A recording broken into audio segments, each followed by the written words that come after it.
Picture the world Machiavelli was living in when he wrote this. Exiled, disgraced. The political elite of Florence had tossed him out like a worn-out chess piece. He was stuck in a tiny farmhouse outside the city walls, while the men he once advised drank from silver cups and played at power like children playing with fire. Every night, he sat down at a wooden desk with ink that clotted in the cold air. He sharpened quills down to the bone. He read ancient histories. He sank into the world of Roman generals, Greek statesmen, and tyrants whose names echoed through centuries.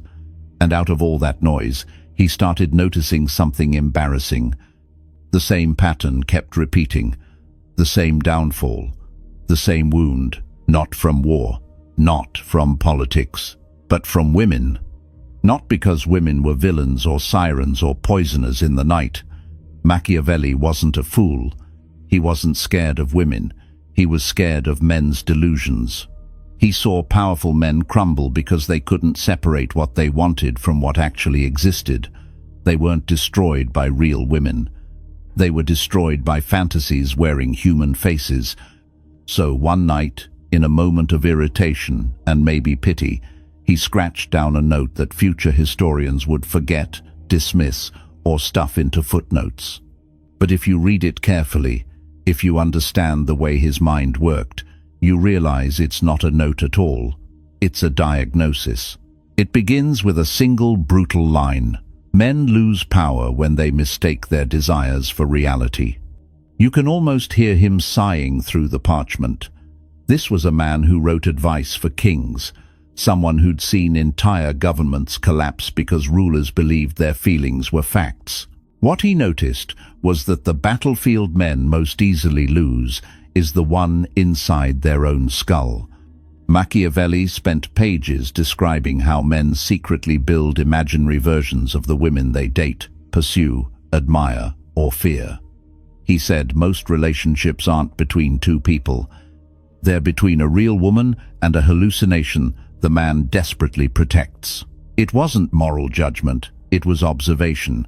The same way he observed that armies fall apart when the general believes his soldiers are braver than they are. The same way princes lose kingdoms because they think loyalty is automatic instead of earned. He saw ordinary men make the same mistake in their personal lives. He wrote about merchants who destroyed their fortunes, chasing women who offered them admiration, but never commitment. He wrote about husbands who convinced themselves their wives had supernatural purity, then shattered when they found out she was simply human. He wrote about young men who believed they were entitled to romance simply because they felt desire. Machiavelli called it a mirror of ego, a trap where a man uses a woman to reflect back the version of himself he wants to believe in. The smarter the man, the deeper the trap. Because intelligence doesn't kill delusion, it only decorates it with better excuses. He believed that love wasn't the problem, fantasy was. He said, a man's downfall begins the moment he treats imagination as evidence. Centuries before therapy existed, before pop psychology, before anyone said attachment issues or projection, Machiavelli was already mapping the emotional geography of men. The same guy who was accused of being cold-hearted and manipulative was secretly writing about the tender, ridiculous delusions that control men's choices. He studied the way men talk to themselves, not out loud, in the silent, private, dangerous space of their own expectations. And he noticed something else, something so uncomfortable that most modern audiences pretend he never said it. Women rarely fell for the same illusions, not because women are perfect, not because women are immune to longing, but because women lived closer to consequences. A man could afford fantasies, a woman couldn't. In his era, if a woman made the wrong choice in love, she could lose her reputation, her security, her safety. Her entire life could collapse. So women learned to see reality faster, sharper, with instincts that men interpreted as cunning or manipulation, but were actually survival tactics. Machiavelli respected that more than he respected most princes. He believed that if men studied women with the same seriousness they studied warfare, they'd avoid half the disasters that ruined them. But they never did, because facing reality feels like defeat when your life runs on your imagination. Part 1 ends with Machiavelli sharpening the dagger he's about to stab into the illusions of men everywhere. He wasn't just writing about women, he was writing about men's refusal to see women clearly. To him, women were not angels or demons, they were human. It was men who invented the monsters. 2. How men fool themselves. Machiavelli broke down men's illusions the way a surgeon cuts away layers of infected tissue. Clean, precise, no mercy. He didn't care about feelings, he cared about truth. Because truth, in his worldview, is the only thing that actually protects you. He described 3 illusions, like traps built by the man himself, not by the woman, and not by the world, by the man. The traps are psychological, internal, invisible, until they blow up your life. Illusion 1. The Muse. Machiavelli hated romantic myths. He believed the idea of a woman as a divine muse who inspires a man was one of the most destructive fantasies ever invented. He wrote that men often project their insecurity onto a woman and call it inspiration. They expect her to motivate them, validate them, stabilize them.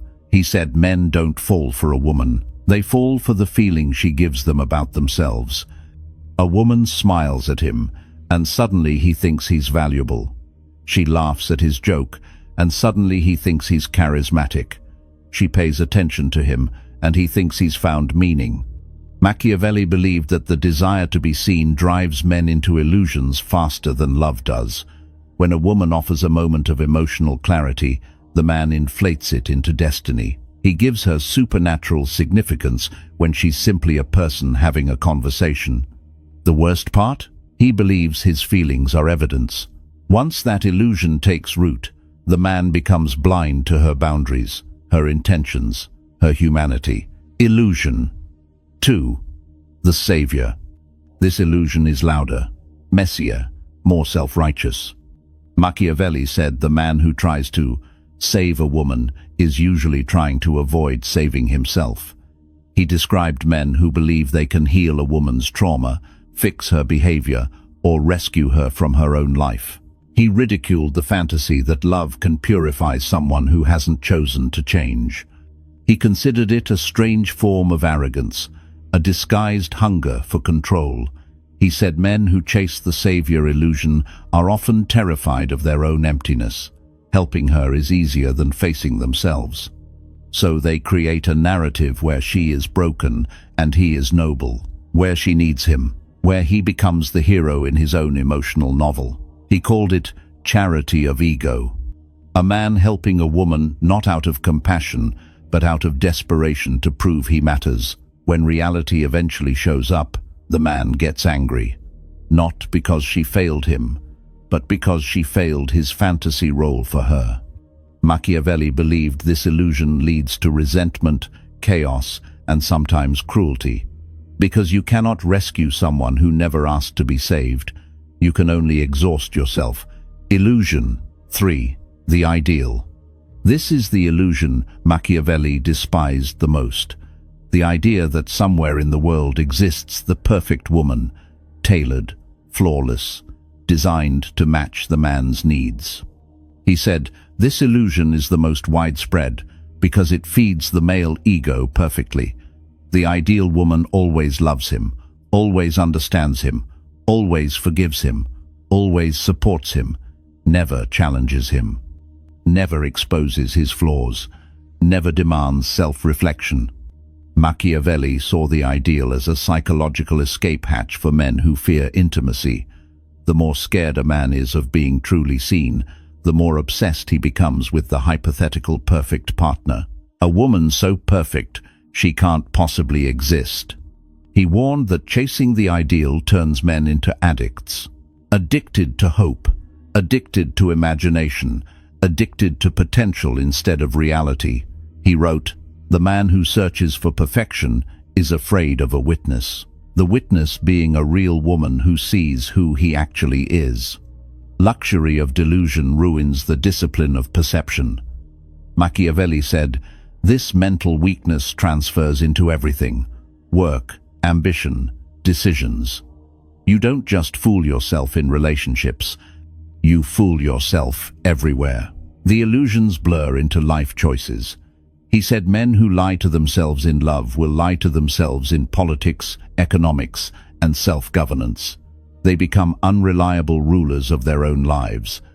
They lose power not because someone stole it, but because they traded it away for fantasy. Machiavelli believed the man who cannot handle the truth about women cannot handle the truth about anything. 3. The reality he saw. Machiavelli didn't romanticize women, but he also didn't underestimate them. He watched the men around him puff up their chests about logic and reason, while the women in their lives quietly saw through every delusion those same men drowned in. He noticed that while men strutted around confident in their fantasies, women operated in reality with frightening accuracy. A prince might misjudge the loyalty of his advisors, but he'd almost never fool the woman who lived under his roof. Not because she was mystical or manipulative, but because she was paying attention. Machiavelli believed that centuries of inequality didn't weaken women, it sharpened them. When you live in a world where your security depends on reading someone's emotions correctly, you develop a level of intuition men mistake for supernatural insight. He wrote about noblewomen who could sense political danger before trained soldiers did. He described wives who predicted their husbands' betrayals before the men even consciously decided to betray. He wrote of courtesans who could assess the ambition, cowardice, or desperation of a man simply by the way he spoke to a servant. To Machiavelli, this wasn't magic, it was survival intelligence. He said women learned early that the world wasn't going to adjust itself to their needs, so they mastered the art of adjusting themselves just enough to stay safe. That constant adaptation trained an internal radar that men rarely developed. He compared male perception to a torch, bright in one direction, blinding everywhere else. Female perception, he said, was like a lantern, soft, wide, and uncomfortably honest. He believed this difference explained why men often misunderstood women entirely. Men watched actions, women watched patterns. Men heard words, women heard inconsistency. Men judged intent, women judged behavior. Machiavelli wrote that if a woman felt something was off, she was almost always right, not because she saw the future, but because she saw the present more clearly than the man did. He saw it in political families, merchant houses, marriages, and scandals. Men fell for flattery. Women noticed the twitch in the flattery giver's eyebrow. Men trusted promises. Women trusted history. Men used power to feel secure. Women used understanding to survive. He once wrote that a man with authority often loses judgment, while a woman with none develops it to perfection. When men were armed with influence, money, and status, they didn't bother learning people, they didn't have to. Women, lacking those shields, became experts. Their intellect wasn't optional, it was defense. He wasn't praising women for being saints. He was admiring their strategic instinct. He thought it absurd that men interpreted that instinct as manipulation. In his mind, if the world forced you to read the room to stay alive, how could that possibly be manipulative? It was competence. He described the average man as politically naive in his personal life. A man could navigate alliances between nations, but fall apart because he didn't understand the intentions of the woman he was sleeping beside. He called it tactical blindness, the tendency for men to study the external world more seriously than the internal one. To Machiavelli, the internal world was the real battlefield, the world of motives, sensitivity, suspicion, trust, and intuition. Women lived in that world whether they wanted to or not. Men visited it rarely and usually tripped over their own pride as soon as they did. He believed the imbalance was so extreme, he called women the uncredited political force of every household, not because they conspired, but because they knew more than the men realized. Men underestimated them because it felt safer to underestimate them. Machiavelli warned that a man who doesn't respect a woman's intelligence isn't superior. He's vulnerable, because the person you ignore is the person you can't predict. And the person you can't predict is the one who can ruin you without lifting a finger. He wrote, "A man fears a woman's influence because he can neither measure it nor eliminate it." What did he mean? Influence shaped by perception is invisible. It works before you detect it. He said, "A woman's silence could be more revealing than her words. Her discomfort could be a prophecy. Her withdrawal could be a warning. The tiniest shift in tone could reveal more about the relationship than weeks of male certainty." To Machiavelli, men weren't losing power because women were manipulative.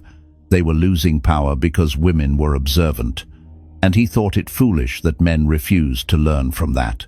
By the time he finished writing about this, he made something painfully clear. Men underestimate women because it protects their ego. Women underestimate men because they've learned better. 4. The cost of ignorance. Machiavelli argued that a man's downfall rarely comes from enemies who openly oppose him. Real damage comes from what he refuses to confront about himself. He believed relationships, more than war or politics, exposed those blind spots with surgical cruelty. He listed the ways men sabotage themselves, not through malice, but through ignorance. He said men chase validation instead of stability. They want admiration more than connection. They confuse attention with devotion. The line between affection and ego boost is so blurry that most men sprint across it without noticing. He wrote that men treat romantic attention like currency. Once they get a little, they start spending it irresponsibly. They assume consistency where there is none. They hear promise where only politeness exists. They seek loyalty from situations that were never defined. Machiavelli believed the most dangerous relationship is the one based on assumptions. Assumptions are cheap. Reality is expensive. He also dissected why men reward behaviors they complain about. He found it laughable that a man would claim he wants respect, yet reward the woman who treats him unpredictably. He said it was the same instinct that made rulers hire corrupt advisors. Familiar chaos feels safer than unfamiliar stability. He wrote, "A man prefers the storm he knows to the calm that requires discipline." He said men often pick partners who match their emotional wounds, not their goals. They choose drama because drama feels meaningful. It feels alive. It drowns out the quiet echo of insecurity. To Machiavelli, this wasn't romance. It was self-destruction disguised as passion. He believed clarity was the strongest romantic currency. But men fear clarity because clarity demands responsibility. If you define the relationship, you define the expectations. And expectations reveal whether you're ready or not. He described countless men who chose ambiguity because they didn't want to be accountable for loyalty, effort, or leadership. They wanted freedom without consequence. But ambiguity is the perfect breeding ground for betrayal. If you build something unclear, it will collapse clearly. He wrote that every emotional disaster a man experiences begins long before the heartbreak. The seeds were planted in the moments he avoided difficult truths. Men ignore red flags because truth threatens fantasy. Once truth enters the room, fantasy dies. And fantasy is addictive. He said, "The man who runs from small truths will be destroyed by large ones." He studied how men responded to warnings. He noticed that women often warned men early, subtly, repeatedly, not always with words, sometimes with impatience, withdrawal, hesitation, or discomfort. These signals were not manipulation. They were communication. Men ignored them because the warning clashed with the illusion. He believed ignorance has a price, and the price always includes humiliation. Men think heartbreak is the disaster. Machiavelli said, "The real disaster is the loss of self-respect that comes from ignoring your own intelligence." He wrote about men who realized too late that the red flags were not clues about her. They were clues about him. His insecurity, denial, pride, and emotional laziness. To him, the real danger wasn't losing a woman. It was losing clarity. He argued that relationships do not ruin men.